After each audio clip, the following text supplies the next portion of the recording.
नमस्कार दोस्तों, आप सुन रहे हैं विश्वनाथ ताम्रकार को, सहायक प्राध्यापक कंप्यूटर साइंस डिपार्टमेंट संत गुरु घासीदास शासकीय महाविद्यालय कुरुद। और ये पेजिंग में थर्ड लेक्चर है। पेजिंग में हमने लास्ट लेक्चर में पेज फ्रेम और हार्डवेयर सपोर्ट वेरियस एग्जाम्पल, हमने बहुत सारे एग्जाम्पल देखे थे पेजिंग के। Effective memory access time simple paging में क्या होता है। फिर हमने सिंपल पेजिंग में टीएलबी यूज़ किया था और उसके बाद हमारा इफेक्टिव एक्सेस टाइम जो है काफ़ी कम हो गया था, वो हमने देखा था। आज हम देखने वाले हैं various structure of page table. तो उसमें हम आज के टॉपिक में मल्टी लेवल जो पेजिंग होता है, जिसे हायरार्चिकल पेजिंग भी कहते हैं, वो हम डिस्कस करेंगे। और हैश पेज टेबल होता है, इन्वर्टेड पेज टेबल होता है, ये टॉपिक हो सकता है हम आने वाले लेक्चर में डिस्कस करें। तो यहाँ पर आप देख सकते हैं कि अगर ये सिचुएशन है, हम यहाँ पे देखते हैं memory structure of paging can be hug using straight forward method. अगर कुछ सिचुएशन होते हैं उसमें सिंपल जो पेजिंग स्कीम है जो अभी तक हमने यूज़ किया है उस पे वो काफ़ी बड़े हो सकते हैं। पेज टेबल की आवश्यकता, हमें काफ़ी बड़े पेज टेबल की आवश्यकता हो सकती है। तो एक एग्जांपल हम यहाँ पर डिस्कस कर रहे हैं कि अगर जो लॉजिकल एड्रेस स्पेस है उसकी साइज जो है 32 बिट की है। लॉजिकल एड्रेस स्पेस की साइज है 32 बिट की है, जो कि आजकल के कंप्यूटर्स की होती है। और पेज साइज जो है, एक सिंगल पेज की साइज है वो है 4 KB है। तो 4 KB की है। और यहाँ पर तो हम यहाँ पर एक उस पेज को एक्सेस करने के लिए, उस फ्रेम से डेटा को एक्सेस करने के लिए हमें 12 बिट्स की ज़रूरत पड़ेगी। तो इस 32 बिट्स में से 12 बिट्स जो है वो पेजेस के लिए हो जाएंगे। तो हम यहाँ पर देखेंगे कि पेज टेबल में कितनी एंट्रीज की ज़रूरत होगी। तो पेज टेबल में नंबर ऑफ एंट्रीज उतनी होती है जितने नंबर ऑफ पेजेस होते हैं लॉजिकल एड्रेस स्पेस में। तो यहाँ पे हम सिंपल निकाल सकते हैं, ये 2^32 जो कि लॉजिकल, ये टोटल साइज हो जाता है लॉजिकल एड्रेस स्पेस का। उससे हम डिवाइड कर रहे हैं जो एक सिंगल पेज की साइज है जो कि 2^12 है। तो यहाँ से पता चल जाता है कि एक पेज टेबल पे कितनी एंट्रीज की ज़रूरत होगी। तो पेज टेबल पे नंबर ऑफ एंट्रीज जो होगा वो 2^20 होगी, जिसे हम 1 मिलियन एंट्रीज बोल सकते हैं, अब यहाँ पे देखते हैं, if each entry is of 4 byte, और हर एंट्री जो पेज टेबल पे जो ज़रूरत होगी वो 4 बाइट की होगी हर एंट्री। तो देन ईच प्रोसेस में need up to 4 MB of physical address space to store its page table alone. तो यहाँ पर आप देख सकते हैं कि अगर एक एंट्री की साइज जो है वो 4 बाइट की होती है, तो हर एक प्रोसेस को पेज टेबल को स्टोर करने के लिए 4 MB मेमोरी की ज़रूरत पड़ेगी, जो कि बहुत ही ज़्यादा है, बहुत ही कॉस्टली है। तो इसको हम कैसे हम इसे तोड़ सकते हैं, इसका सॉल्यूशन कैसे निकाल सकते हैं, वो हम देखते हैं। Very costly to store in main memory, do not want to allocate the page table continuously in the main memory. अगर हम यहाँ पर पेज टेबल को कंटिन्यूअसली लोड करते हैं, जैसा कि हम पहले प्रोसेस को करते थे, तो इसमें हमें बहुत ज़्यादा मेमोरी की ज़रूरत पड़ेगी। तो इसका सॉल्यूशन जो है, नॉन कंटिन्यूअसली अगर हम पेज टेबल को स्टोर करते हैं तो वो हो सकता है। तो सॉल्यूशन है हमारे पास हायरार्चिकल पेजिंग, जिसे मल्टी लेवल पेजिंग भी कहा जाता है। और हैश पेज टेबल है, इन्वर्टेड पेज टेबल है। तो आज जो हम डिस्कस करेंगे वो है मल्टी लेवल पेजिंग। तो आप देख सकते हैं कि कितने बड़े अमाउंट में हमको पेज टेबल की ज़रूरत पड़ेगी। तो यहाँ पर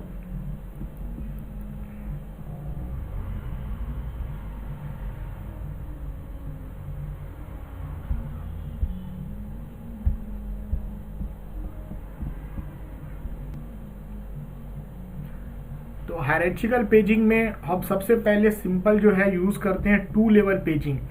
this page table itself is a page. तो पेज टेबल को पेज्ड किया जाता है, मतलब पेज टेबल के डेटा को ही अलग अलग लेवल्स में हम यहाँ पर स्टोर करेंगे। हम देख सकते हैं, break up the logical address space into multiple page table.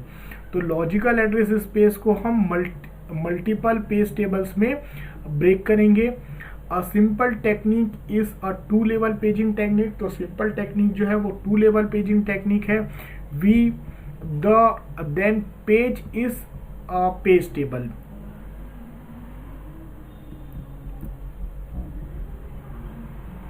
यहाँ पर आप देख सकते हैं एक जो बड़ा सा जो पेज टेबल है, हम उस बड़े पेज टेबल को कंटिन्यूअसली ना लोड करके हम इसे पेज टेबल को कई टुकड़ों में तोड़ते हैं, और एक आउटर पेज टेबल होता है और एक इनर पेज टेबल होता है। तो एक आउटर पेज टेबल को मेमोरी में रखा जाता है और इतने सारे जो पेज टेबल आपको सामने दिख रहे हैं उनमें से किसी एक पेज टेबल को ही मेमोरी में लोड किया जाता है, जितनी हमारी मेमोरी जितना हमको आवश्यक है, जिसकी हमको जरूरत होती है।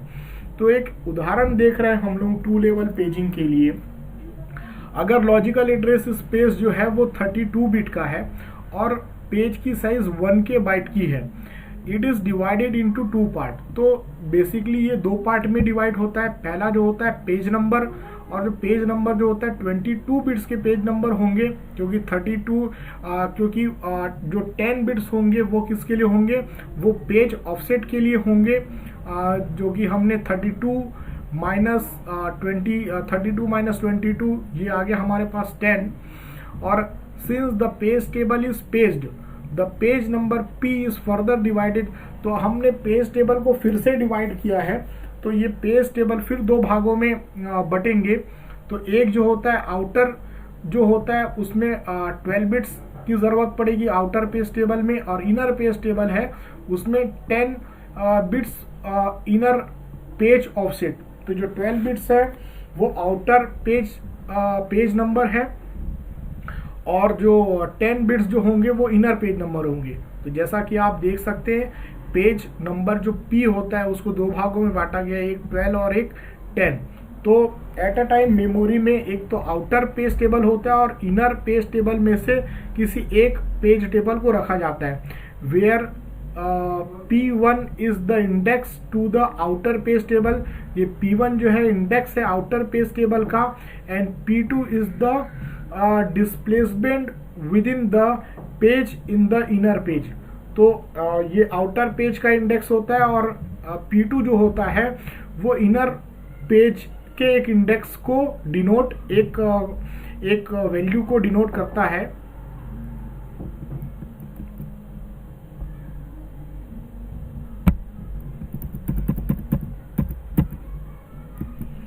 जैसा कि आप डायग्राम में देख पा रहे हैं, जो लॉजिकल एड्रेस स्पेस होता है 3 भागों में बटा है। पहला P1, P2 और फिर ये D जो है फिजिकल एड्रेस का इंडेक्स को डिनोट करता है। तो ये जो पहला P1 है ये आउटर पेज टेबल के इंडेक्स को बता रहा है कि यहाँ से हमें कौन से उसकी वैल्यू को एक्सेस करना है, और यहाँ से हमको मिलता है जो भी यहाँ पे जो एड्रेस मिलेगा वो 10 बाइट का होगा, और ये 10 बाइट जो है हमको जो इनर पेज टेबल है वहाँ उसके बिगिनिंग एड्रेस पे ले जाएगा, इनर पेज टेबल के बिगिनिंग एड्रेस पे, और वहाँ से जो P2 है वो यह बताएगा कि इस इनर पेज टेबल पे हमको कौन से एंट्रीज पे जाना है, ये P2 बताएगा। और इस जो सेकंड जो इनर पेज टेबल है वहाँ पर फ्रेम नंबर को स्टोर करके रखा जाता है। जैसा कि आप डायग्राम में देख पा रहे हैं, बहुत ही सिंपल तरीके से, जो बहुत बड़ी जो रिक्वायरमेंट होती है, अगर हम 2⁻20 एंट्री एक साथ अगर हम मेमोरी में रखते हैं तो हमको बहुत बड़े स्पेस की ज़रूरत पड़ती है। तो यहाँ पर 2 लेवल पेजिंग में तोड़ देने के बाद हमको केवल 2 पेज, एक इनर आउटर पेज टेबल हमको स्टोर करना पड़ेगा, और जो इनर पेज टेबल जो कि बहुत सारे हैं उनमें से केवल एक ही को रखना पड़ेगा जिसकी करेंटली हमको ज़रूरत है। तो यहाँ से आपने देख लिया कैसे कन्वर्ट करना है। P1 से मिलेगा हमको आउटर पेज टेबल में कौन से इंडेक्स को एक्सेस करना है, और P1 से हमें P1 हमें ये बताता है कि आउटर पेज टेबल में कौन सी एंट्री को एक्सेस करना है, और आउटर पेज टेबल की एंट्री वो होती है, वो यह बताती है कि हमें बहुत सारे जो इनर पेज टेबल है उन पेज टेबल में से कौन से पेज टेबल को हमको एक्सेस करना है। और इस इनर पेज टेबल की एंट्री में हमको जो फिजिकल जो फ्रेम होता है, फिजिकल मेमोरी के फ्रेम का नंबर मिलता है, और लास्ट जो डी होता है उस फ्रेम का ऑफसेट होता है, उस फ्रेम में कौन सा डेटा हमको एक्सेस करना है वो हमको ये थर्ड वाला बताता है। और एक और एग्जांपल यहाँ पे लिया गया है, 2 लेवल पेजिंग स्कीम में नॉट बी सफिशिएंट। और ये भी पॉसिबल हो सकता है कि 2 लेवल पेजिंग स्कीम सफिशिएंट ना हो अगर 64 बिट का एड्रेस हो।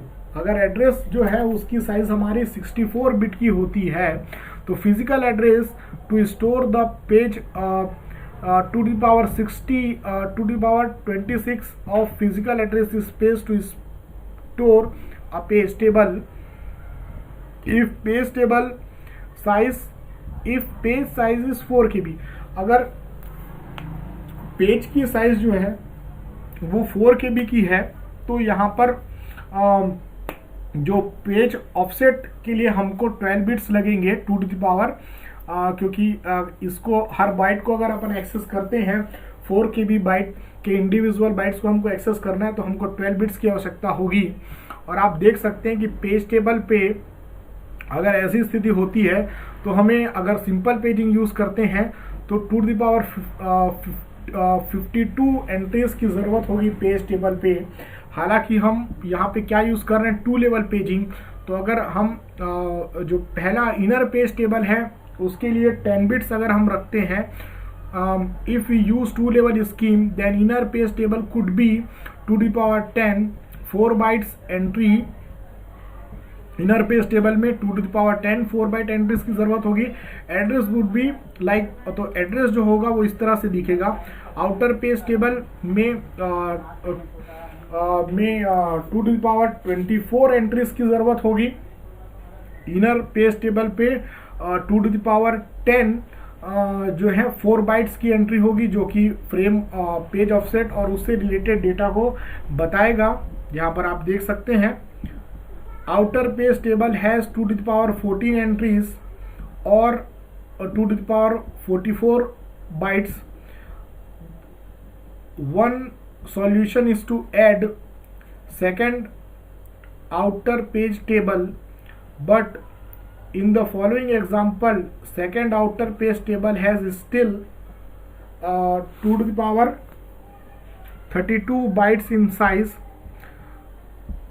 तो यहाँ पर भी आप देख सकते हैं आउटर पेज टेबल में कितनी एंट्रीज की जरूरत पड़ रही है हमको 2 टू द पावर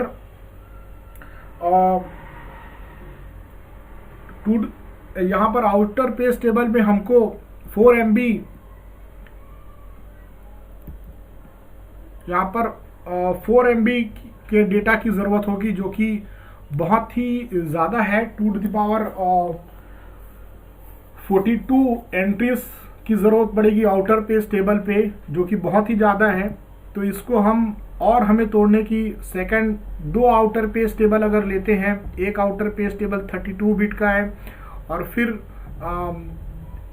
तो यहाँ पर जो आउटर पेज टेबल होगा तो यहाँ पर 3 लेवल की पेजिंग में डिवाइड हो रहा है।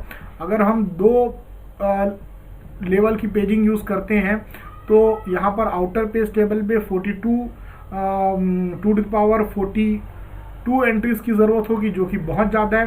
तो इसको हमने डिवाइड किया है, 3 लेवल पेजिंग यूज की है, जिसमें जो